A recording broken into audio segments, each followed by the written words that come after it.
Hi everyone. I, Stella, 29, female, have been married to my husband Keith, 29, male, for 2 years now. Last week was our wedding anniversary, and what was supposed to be a beautiful and memorable day turned into a complete mess, all thanks to my mother-in-law, Grace, 56, female. All the names are fake to protect our privacy. Keith had planned this lovely dinner party to celebrate. He put in a lot of effort. He booked a nice caterer, invited close friends and family, and even arranged a little surprise for me. I was so excited. I had spent hours getting ready, picking the perfect dress, making sure I looked and felt amazing. Everything was going well. The atmosphere was lively. Everyone was chatting and laughing. I was having a great time catching up with my friends. At one point, I was at the bar enjoying a Manhattan with my friends when Grace decided to join us. She smiled, looked at my drink, and asked, "Oh, what are you having?" I told her, "It's a Manhattan," and she nodded and said, "Good. After all, it's not like you're pregnant." I froze for a second. The way she said it made my stomach twist. My friends looked at me, waiting to see how I'd react, but I just forced a smile and took another sip of my drink. I wasn't about to let her ruin my night. A little while later, one of my friends pulled me aside and told me she overheard Grace talking to some of Keith's cousins. Apparently, she was going on and on about how if Keith had married his ex-girlfriend, they'd be rolling around with kids by now. I felt my blood boil. So not only was she making passive-aggressive comments about me not being pregnant, but she was also implying that Keith had made a mistake by marrying me instead of his ex. I wasn't going to let that slide. I marched straight to Keith, trying my best to stay calm, and told him what his mother had been saying. I expected him to be upset and to at least look a little angry, but instead he just sighed and said, "Ignore it for now. There are people here. I'll talk to her later." I just stared at him. Ignore it? Ignore it? His mother was openly disrespecting me at our anniversary party, and he wanted me to let it go? I took a deep breath, trying not to make a scene, but I was fuming inside. I didn't want to start a fight in front of everyone, so I nodded and walked away, but at that moment I felt so alone. It was like my feelings didn't matter. I was just supposed to sit there, smile, and take it. But it didn't stop there. Throughout the night, Grace made little comments here and there, things like, "Oh, I just love babies. I wish I had more grandkids running around," while looking directly at me. Or, "Some women just get pregnant so easily. It's such a blessing." She even had the audacity to say to Keith's aunt, loud enough for me to hear, "It's such a shame when a woman can't give her husband a child." However, Grace wasn't done. She just had to keep going. And the final straw for me was when she was talking to my mom right in front of me and had the audacity to ask if there was something wrong with me because of the delay in me getting pregnant. She didn't even try to be subtle. She just straight up asked my own mother if I was broken or defective or whatever insane thing was going on in her head. I saw my mom's face change immediately. She looked so uncomfortable. My mom has always been the kind of person who avoids conflict at all costs, but even she was clearly pissed. She didn't even know what to say. She just sort of stammered like she was trying to find a polite way to respond without making things worse. But I was done.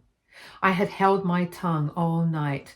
I had tried to be the bigger person. I had tried to ignore her little jabs, but this, right in front of me, to my mom, that was it. I snapped. I turned to her and I said, "Since you clearly can't let this go, I'm going to give you the real reason why we haven't had a kid yet, and why we're never going to."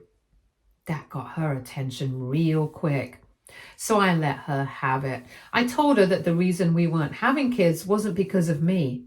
It wasn't because I had some medical issue. It wasn't because I didn't want kids. It was because Keith was too messed up to be a father. And you know why he's messed up? Because of her. I laid it all out right there in front of everyone. I told her how she had men coming in and out of the house all throughout Keith's childhood. How these weren't good, stable relationships, just some random guys, some of whom were downright awful. How some of them would bully Keith and his younger brother Jason, 24 male, just for existing. How Keith had to step up and be a father to Jason because she wasn't doing it. How he grew up never feeling safe in his own home and never knowing what kind of man was going to be there when he came home from school. I told her that all of that, every single bit of it, had completely messed him up. And now he doesn't want to bring a child into this world because he's terrified of becoming the kind of parent he had. He is so scared of repeating the cycle that he refuses to even try. And that is her fault. You could have heard a pin drop. Grace's face turned bright red, and I swear for the first time in her life, she was actually speechless.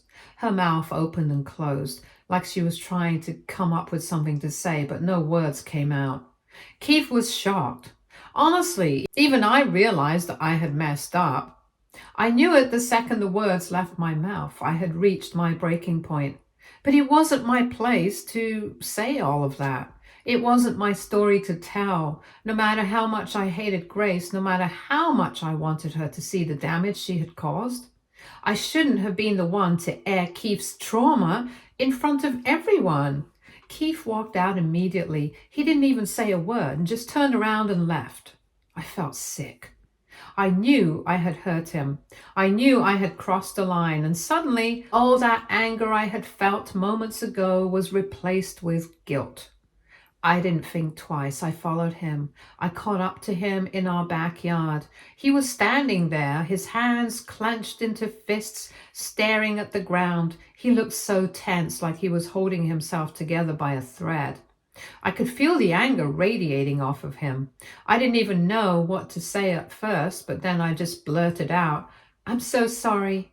He turned to me so fast I actually took a step back. His face was red, his eyes wild with emotion, and then he yelled, something he never does. "How could you say that?" he shouted. "How could you throw that out there in front of everyone? That was my past, my pain. I told you those things in secret." I tried to explain. I told him that I didn't plan to say it, that it just came out because I was so fed up with Grace's comments, that I had been pushed to my limit. But he wasn't ready to listen, and honestly, I get it. I apologized again and again, but he just shook his head. He wasn't hearing me. He was hurt, and I had caused it. Eventually, he just walked back inside, leaving me standing there in the dark. I felt horrible. I had spent 2 years trying to protect Keith from his mother's cruelty, from her manipulations. I had always been on his side, and now I had just handed her a gift. When I went back inside, the party was already dying down. The mood had completely shifted. People weren't laughing anymore, just whispering, avoiding eye contact. Grace was nowhere to be seen, probably off somewhere crying about how I had attacked her. I took a deep breath and did the only thing I could do at that moment. I told everyone the party was over. I thanked them for coming, gave the most forced smile of my life, and then started walking people to the door. Some of Keith's friends looked uncomfortable. A few of them awkwardly patted my shoulder like they wanted to say something but didn't know what. My friends gave me sympathetic looks. My mom gave me a tight hug before leaving, whispering, "We'll talk later, okay?" I was grateful for that. I didn't even want to have that conversation right then. And by the time the last guest left, the house felt empty. Keith had locked himself in our bedroom, and I didn't see him for the rest of the night. The next 3 days were miserable. Keith and I didn't talk at all. He wasn't ignoring me in a childish way. He just couldn't talk. I could see it in his face. He was processing, trying to deal with the fact that I had thrown his past out into the open. I gave him space. I wanted to fix it, but I knew pushing him would only make it worse, so I waited. Those 3 days were the longest of my life. I barely slept. I kept replaying everything in my head, wondering if there was any way I could have handled it differently, if I could have bit my tongue one last time, if I could have walked away instead of snapping, but I knew I couldn't have. I knew Grace would have just kept going and kept pushing and kept needling at me, and eventually I still would have exploded. The only difference is that maybe, just maybe, I wouldn't have hurt Keith in the process. On the fourth day, Keith finally sat down with me. I opened my mouth to apologize again, but before I could say anything, he sighed and rubbed his face. "I get why you did it," he said. His voice was tired. "I do, but that doesn't make it okay." I nodded and told him that I know what I did was wrong. "I spent years trying to forget all of that," he said, "trying to bury it, and then in 1 second it was just out there, and I wasn't ready for that." Hearing that hurt, but I deserved it. "I wasn't trying to hurt you," I told him. "I just couldn't take it anymore. She was acting like it was my fault, like I was the problem. I just wanted her to know the truth." But then Keith told me something that really hit me. He said, "You think that would change anything? She doesn't care about the truth." He was right. Grace didn't care about the truth. She never had. She only cared about her version of the truth, the one where she was the victim and everyone else was against her. I told him, "I know I messed up and I'm so sorry. I hate that I hurt you." He was quiet for a long time, and then finally he nodded. "I forgive you," he said. Relief washed over me. But at the same time, I knew things wouldn't just go back to normal overnight. There was damage here.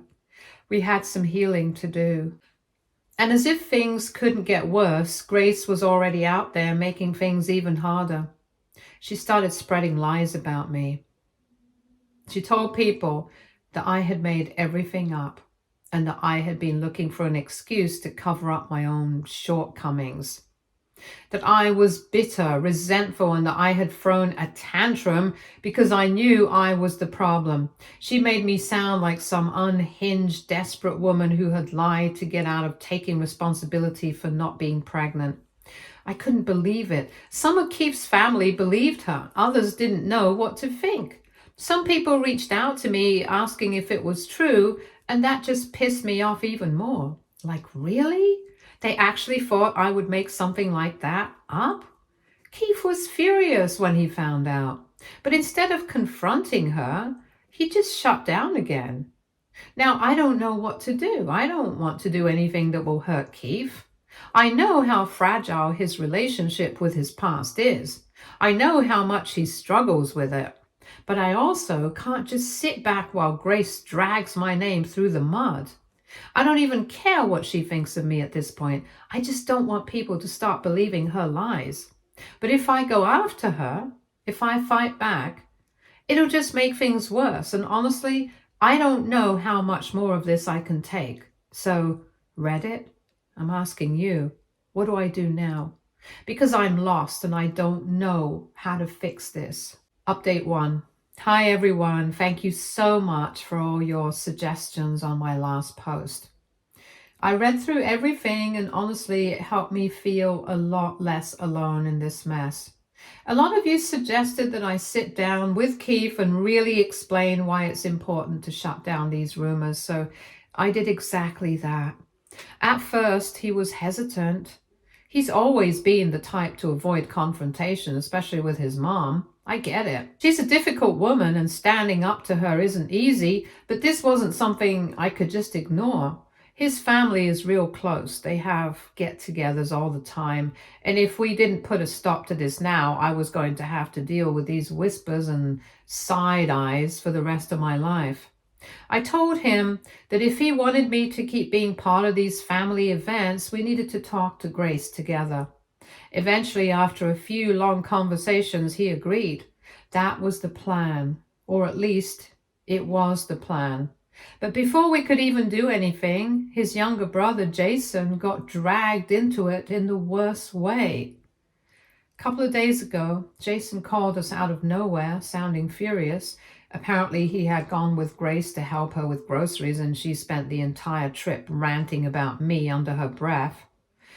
At first, it was little comments, just her usual passive aggressive digs about how ungrateful I was and how she had sacrificed so much to raise two boys, only to be treated with disrespect now.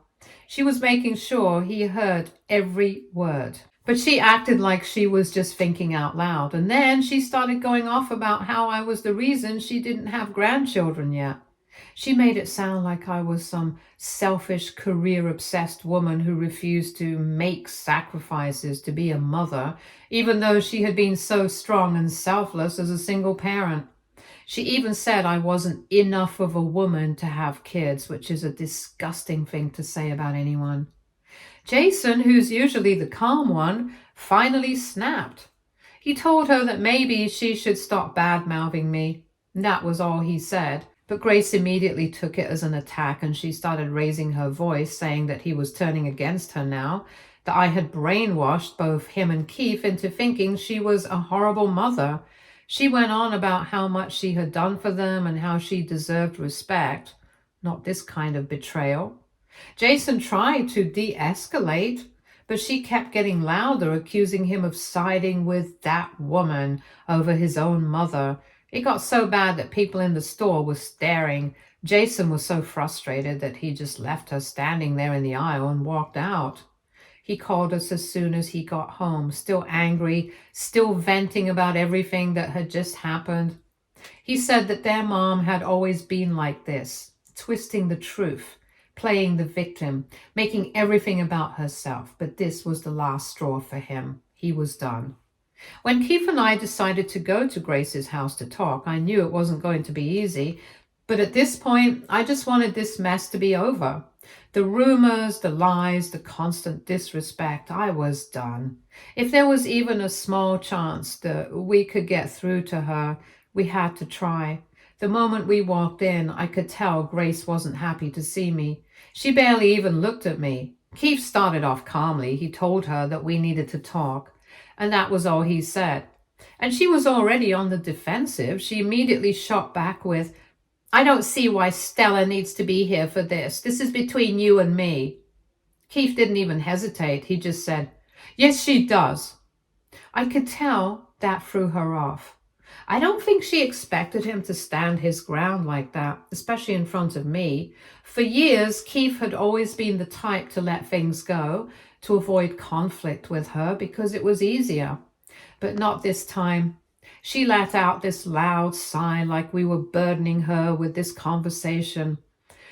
Keith got right to the point. He told her that she needed to stop spreading lies about me. He said that it was getting out of hand, that it wasn't fair to me, and that it needed to stop now. Of course, she immediately flipped it around and she acted like she was the victim, like we were attacking her for no reason. She said she didn't understand why Keith was suddenly turning on her when she had done nothing wrong. Then she started going on and on about how ungrateful he was, and it was the same speech we had heard 1,000 times before. How she raised him and Jason all on her own, how she sacrificed so much for them, how she did everything for them, and this was the thanks she got? Her own son coming into her house and ganging up on her with his wife? Keith let her talk, but when she finally stopped, he said something that I don't think she was expecting. He told her, in a calm but firm voice, that his decision not to have kids was his decision, that it had nothing to do with me, that it was not going to change, and that she needed to stop blaming me for it. And then, as expected, she completely ignored it. She started ranting about how Keith was just saying that to protect me, that I must have convinced him to stay child-free. She even threw in a dramatic, "This isn't the son I raised," for extra guilt-tripping points. Keith shut that down fast, and he told her that he had been struggling with the idea of having kids for years, that it wasn't some sudden decision that he had made because of me, that his childhood, the instability, the stress, the things he had to deal with way too young left him with scars that she refused to acknowledge, and that because of all that, he had decided that he did not want to bring a child into the world. And then he said the words that I think hurt her the most. You don't get to decide what my life looks like, Mom. You don't get to make this choice for me, and you don't get to blame Stella just because you don't like my answer. That's when she really lost it. She said we were being cruel, that we were trying to erase everything she had done for her kids. She accused Keith of being brainwashed by me, which at this point was so predictable it was almost laughable. I didn't say anything. There was no point. She wasn't listening. She never does. She went on and on about how it was natural for a mother to want grandchildren, how she deserved them after all she had sacrificed, as if children were some kind of reward, like a thank you gift for raising her sons. Keith tried again. He told her that having children is a personal decision, that no one is owed grandchildren, and that she needed to respect that boundary. But she wasn't hearing it. She just kept going, throwing in every emotional manipulation tactic she could think of. She said that Jason had already turned on her, and now Keith was doing the same. She said it was disgusting how sons always choose their wives over their mothers. She even said that this is why marriages don't last anymore, because women today are selfish and don't want to build a family. I had to bite my tongue so hard at that. At this point, I could tell that Keith was done. His face was tight and his shoulders stiff. He looked exhausted. He had said everything he needed to say, but Grace refused to hear it. She didn't want to understand. She didn't want to respect our decision. She just wanted to play the victim and make Keith feel guilty enough to back down. After one last failed attempt to get through to her, Keith stood up. Without raising his voice, without getting angry, he simply told her that we were leaving, that we had tried to have a conversation, but she wasn't listening, and that if she ever wanted to have a real relationship with us, she needed to stop blaming me for his decisions and respect our choices. She didn't say a word as we walked out. The car ride home was silent at first. I could tell Keith was processing everything. I didn't want to push him to talk until he was ready. This wasn't going to be the last time she tried to guilt trip him. This wasn't going to be the last time she painted me as the villain, but at least for the first time, Keith had stood his ground and made it clear where we stood. Now I'm just trying to figure out where to go from here. I know that Keith loves his mom, and I don't want to put him in a position where he has to cut her off completely. But at the same time, I cannot keep putting myself in situations where I am constantly being disrespected. At this point, I'm thinking low contact might be the best option. Not full on no contact, but enough distance that I don't have to be dragged into this mess every time there's a family event. I know she's going to keep playing the victim. I know she's going to keep telling everyone that I stole Keith's chance to be a father. I know she's never going to take responsibility for anything if she can't respect us. She doesn't deserve to have us in her life the way she wants. Update 2. I just want to take a moment to clear things up because I've been getting a lot of comments assuming that Keith somehow forced me into this decision, or that I secretly want kids but am just going along with what he wants. That's not true at all. Yes, Keith has always been against having kids, but he has never pressured me. It's not like I gave up some lifelong dream of being a mom just to stay with him. The reality is I've always been indifferent about having kids. I never really felt that deep pull towards motherhood that so many people talk about. It was always more of a, well, that's what people do, right? Kind of thing.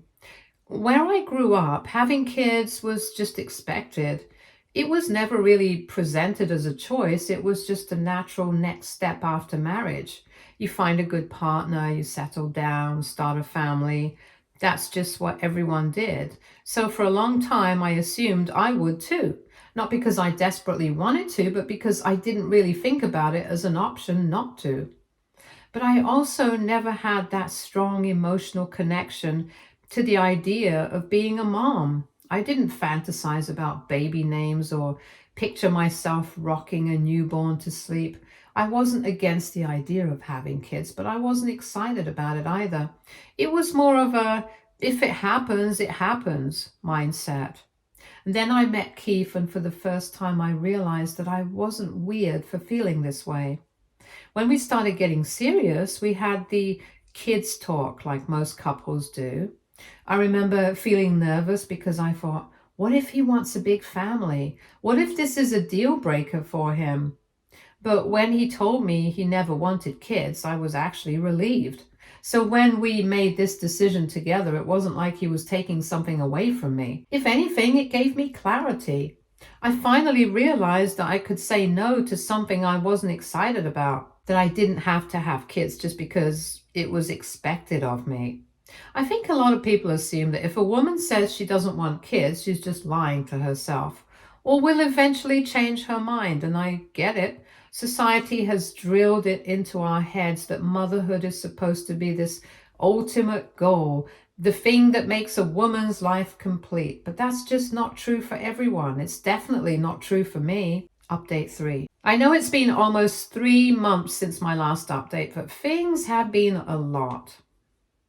I honestly didn't have the time or energy to sit down and write everything out, but now that things have settled, I figured I'd come back and update everyone. So about 2 months ago, we got a call from one of Grace's neighbors. Apparently she had fallen and they had to take her to the hospital. It turned out she broke her hip. Obviously, Keith and I were both shocked. No matter how much drama there's been between us, it's still a serious situation and we weren't about to ignore it. She ended up staying in the hospital for about 3 weeks. And during that time, Keith basically put everything on hold to be with her. He moved into her house, visited her every single day. I won't lie, those 2 weeks were hard for me, not just because I missed Keith, but because I knew exactly how this was going to play out. Grace was going to use this as an opportunity to guilt trip him. I just knew it. After 3 long weeks, she was finally discharged and able to go home. I figured that since she was stable, I could at least visit Keith. I hadn't seen him properly in weeks, and I just wanted to spend a little time with my husband. So I drove over to Grace's house, but of course, Grace had to make a scene. The second I showed up at her doorstep, she refused to let me in. Keith was standing right there, and even he looked caught off guard. He asked her what she was talking about. Told her she was being unreasonable, but she wouldn't budge. She looked me right in the eye and said that if I dared to step inside her house, she would call the police and report me for trespassing. I could see that Keith was about to argue with her, but I just shook my head. I told Keith it was okay and that I'd leave. He didn't look okay with it, but I think he also realized there was no point in arguing, so he just said, "I'll fix it." That night, he called Jason. He told him that he needed to come stay with Grace for at least a week, longer if needed, until they could hire a live-in nurse to take care of her. He didn't explain much beyond that, just that he couldn't stay there anymore. The next morning, Jason showed up and Keith walked out. Grace, of course, lost it. She was crying, saying that Keith was abandoning her in her time of need, that she couldn't believe he was doing this to her, that after everything she'd done for him, this was how he repaid her. Keith didn't say a word. He didn't argue. He didn't try to defend himself. He just walked. I think that was the moment Grace realized that she'd actually pushed him too far. Keith still checks in on her to make sure she's okay. He still talks to Jason about her care, but as far as actually spending time with her, that's not happening. I don't know if things will ever get better. So yeah, that's where things stand right now. Thank you everyone for listening. Stay tuned for more stories from our girl relationships.